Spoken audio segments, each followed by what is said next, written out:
दो अंधे लड़के अपनी अपनी कारीगरी में सफल हो चुके थे। सबसे बड़े वाले ने अंधा होते हुए भी घोड़े को सूंघकर राजा को एक खराब घोड़ा लेने से बचाया, तो मध्यम वाले ने हीरों को टटोलकर उसे शापित हीरे लेने से बचाया। इसी प्रकार एक दिन राज दरबार में शस्त्र विक्रेता आया और बनिए का तीसरा यानी सबसे छोटा लड़का भी परीक्षा में सफल रहा। उसने भी सिर्फ काम आने वाले बेहतरीन हथियारों को ही राजा के लिए चुना।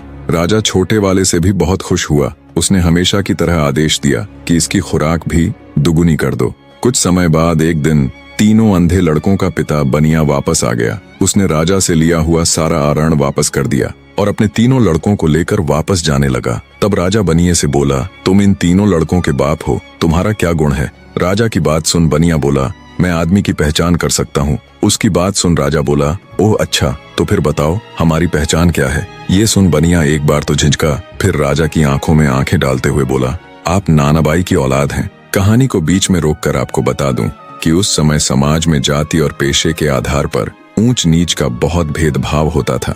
बनिए ने राजा के पूर्वजों को नानबाई यानी एक रोटी या ब्रेड बनाने वाले के वंशज कहकर यह जताने की कोशिश की कि राजा किसी राजवंश से नहीं बल्कि एक साधारण पृष्ठभूमि से आया है। फिर से कहानी में चलते हैं। आगे बनिया बोला, जब भी मेरे लड़कों ने अपनी अद्वितीय पहचान दिखाते हुए कोई अद्भुत कार्य किया तो आपने उन्हें कोई पुरस्कार न देकर हर बार उनकी खुराक यानी खाना ही बढ़ाया है। इतना सुनते ही राजा के पूरे तन बदन में आग लग गई। क्रोध में अंधे राजा ने हुक्म देकर न सिर्फ बनिए को बल्कि उसके तीनों पुत्रों को भी मौत के घाट उतरवा दिया। इतनी कहानी कह दैत्य दंभिकासुर राजा विक्रमादित्य से बोला, बताओ बनिए को उसके लड़कों समेत मारने वाला राजा पाप का भागी बना या नहीं? राजा विक्रमादित्य बोले, खून का असर भला कभी जा सकता है क्या? बनिए को समझदारी से काम लेना था, अपने कारण वह बेटों समेत मौत की गोद में समा गया। इसमें पाप का भागी राजा नहीं बल्कि वो बनिया ही था। राजा विक्रमादित्य की बात सुन दैत्य दंभिकासुर बोला, तुमने बिल्कुल ठीक कहा विक्रमादित्य।